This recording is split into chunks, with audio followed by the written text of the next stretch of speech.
Hello friends, आज की इस वीडियो के जरिए हम चाइल्डहुड एंड पेडागोजी से रिलेटेड प्रीवियस ईयर्स क्वेश्चंस को देखेंगे जो कि सीटेट के एग्ज़ाम में पूछा जा चुका है। तो ये जो क्वेश्चंस है वो आने वाले सीटेट एग्ज़ाम के लिए इम्पॉर्टेंट है, जिसको आप एक रिवीजन के तौर पे देख सकते हैं। इसमें जो फर्स्ट क्वेश्चन है वो है, जीन पियाजे के संज्ञानात्मक विकास के सिद्धांत के अनुसार किस अवस्था में अधिकांश बच्चे संक्रियाओं पर क्रियाएं करने लगते हैं और उनमें परिकल्पनात्मक निगमनात्मक सोच विकसित हो जाती है। According to Jean Piaget's theory of cognitive development, at which stage most children can operate and operations and develop hypothetico deductive thinking.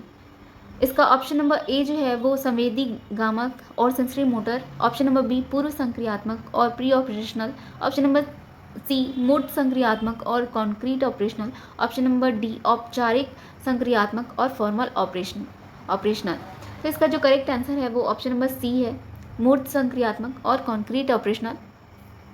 इसके बाद जो क्वेश्चन है वो है, विकास का अधोगामी सिद्धांत बताता है कि विकास किस ओर से किस तरफ बढ़ता है। Proximo-distal principle of development suggests that development proceeds from, option number A जो है जटिल से सरल और complex to simple, option number B सिर से पैर और head to toe, option number C केंद्र से बाह्य और centre to extremes, option number D सामान्य से विशिष्ट और जनरल टू स्पेसिफिक। तो इसका करेक्ट जो आंसर है वो ऑप्शन नंबर डी है, सामान्य से विशिष्ट और जनरल टू स्पेसिफिक। इसके बाद का जो क्वेश्चन है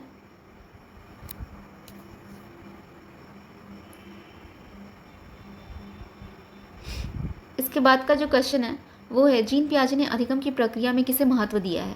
जीन पियाजे give importance to dash in the process of learning. Option number A जो है वो सीखने के लिए तत्परता और readiness to learn, option number B जो है नकारात्मक पुनर्बलन और negative reinforcement, option number C प्रतियोगी भावना और competitive feelings, option number D जो है वो कार्यात्मक स्थिरता और फंक्शनल फिक्सडनेस। इसका करेक्ट आंसर जो है वो है ऑप्शन नंबर ए, यानी सीखने के लिए तत्परता और रेडीनेस। जीन पियाजे ने अधिगम की प्रक्रिया में रेडीनेस टू लर्न जो है उसको महत्व दिया है। इसके बाद का जो क्वेश्चन है वो है, कक्षा में समूह कार्य के दौरान रमेश ने देखा कि उसके विद्यार्थी दिए गए प्रश्न का हल ढूंढने में जूझ रहे हैं। विद्यार्थियों को सहयोग देने के लिए रमेश को क्या करना चाहिए। During a group work in class, Ramesh finds his students struggling to solve a given question. In order to scaffold them, Ram should, option number A जो है उन्हें पुस्तक से उत्तर नकल करके लिखने के लिए कहना चाहिए। Tell them to copy the answer from book, option number B जो है उस प्रदत्त कार्य को छोड़कर अगले कार्य को करने के लिए कहना चाहिए। Ask them to withdraw given assignment and move on next task, option number C जो है प्रश्न से संबंधित संकेत देने चाहिए और give cues and hints relevant to the problem, option number D जो है अस्पष्ट निर्देश द्वारा प्रश्न को जटिल बना देना चाहिए और complicate the question by ambiguous instructions. इसका जो करेक्ट आंसर है वो है ऑप्शन नंबर सी, यानी कि जो रमेश है वे अगर देखते हैं कि विद्यार्थी जो प्रश्न का आंसर ढूंढने में जूझ रहे हैं, उनको विद्यार्थियों को कहना चाहिए कि प्रश्न से संबंधित संकेत देने चाहिए उनको, या फिर क्यूज और हिंट देने चाहिए प्रश्न से संबंधित, ताकि जो विद्यार्थी हैं वो प्रश्न को अच्छे से हल कर ले खुद से ही। इसके बाद का जो नेक्स्ट क्वेश्चन है वो है, विद्यार्थियों के संज्ञानात्मक विकास के संवर्धन के लिए लेव वाइगोत्स्की ने किसकी कार्यान्वयन की अनुशंसा की है। To enhance students cognitive development, Lev Vygotsky advocated for, option number A सामाजिक पृथक्कीकरण और social isolation, option number B जो है सांस्कृतिक उपकरणों का प्रयोग और use of cultural tools, option number C कंठस्थीकरण और rote memorization, option number D निष्क्रिय अनुकरण और पैसिव इम्यूटेशन, जो करेक्ट आंसर है वो है ऑप्शन नंबर बी, यानी कि लेव वाइगोत्स्की ने संज्ञानात्मक विकास के संवर्धन के लिए जिसके कार्यान्वयन की अनुशंसा की है वो है सांस्कृतिक उपकरणों का प्रयोग, यानी कि उनका जो मेन फोकस था वो कल्चरल टूल्स को यूज़ करना था।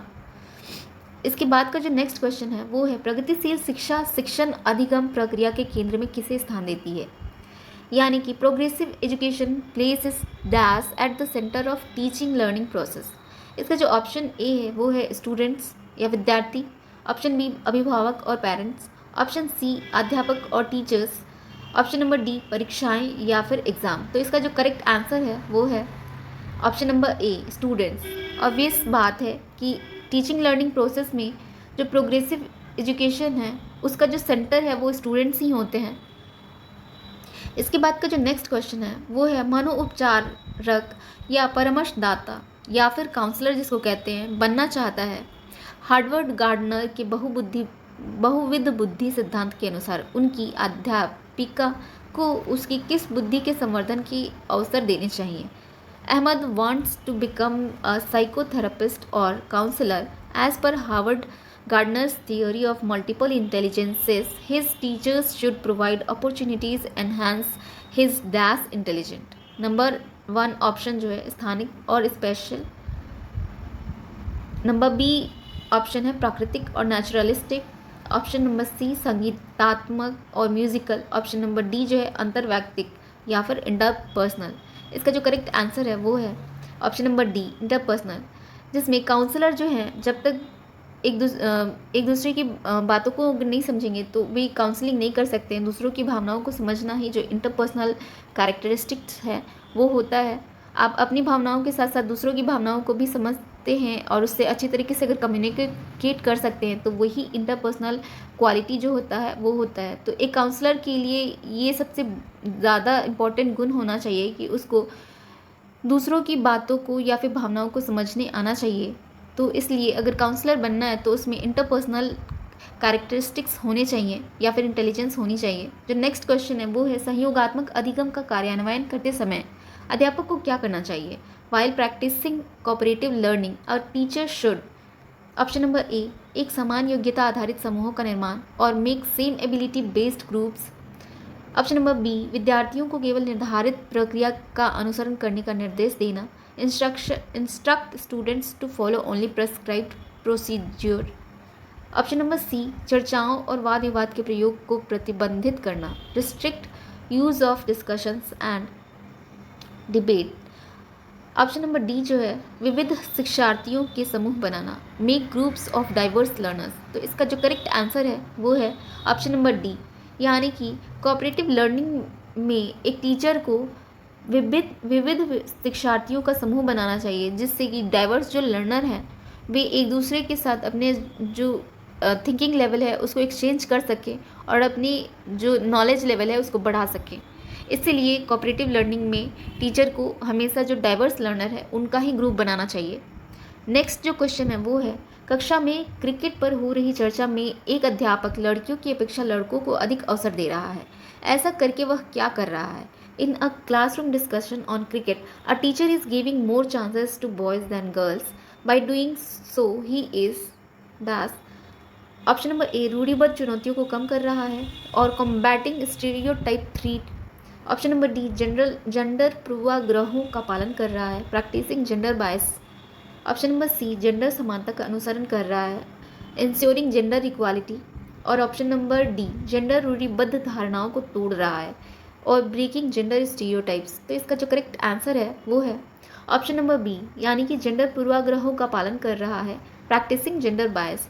इसमें जो अध्यापक है वो जो पुराने समय से जो धारणा चली आ रही है कि एक क्रिकेट का जो गेम है वो लड़के ज़्यादा अच्छे तरीके से खेलते हैं लड़कियों के मुकाबले, तो उनकी जो ये सोच है वो पूर्व धारणाओं पर आधारित है, जेंडर बायस पे आधारित है या पूर्वाग्रहों पे आधारित है। इसीलिए जो अध्यापक है वो जेंडर पूर्वाग्रहों का पालन कर रहा है, ऐसा इसमें कह सकते हैं।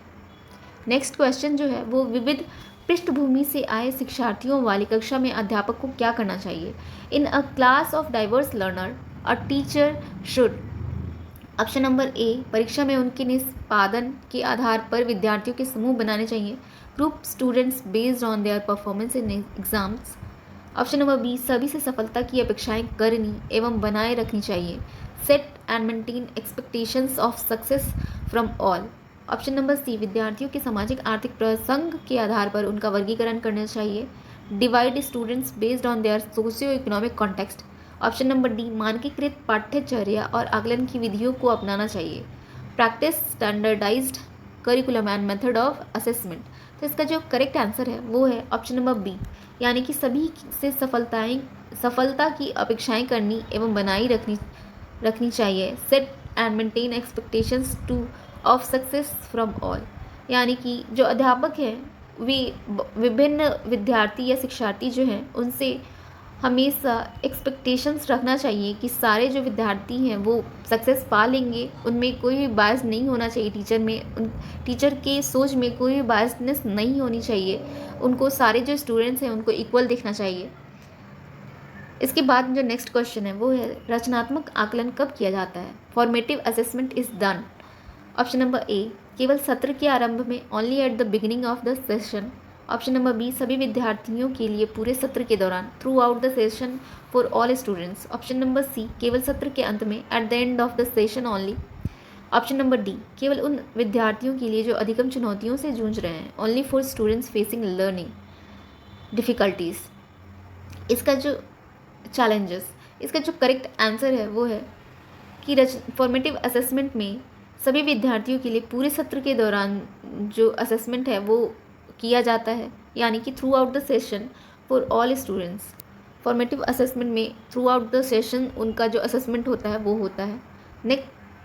आज की इस वीडियो के लिए इतना ही, मिलते हैं नेक्स्ट वीडियो में। अगर ये वीडियो आपको अच्छी लगे तो प्लीज़ इसे लाइक, शेयर और सब्सक्राइब जरूर कर दीजिएगा। एंड जो भी चैनल पे नए हैं तो ऐसे ही इन्फॉर्मेटिव वीडियोस के लिए मेरे चैनल को सब्सक्राइब कर दीजिएगा। आज की इस वीडियो के लिए इतना ही, थैंक यू।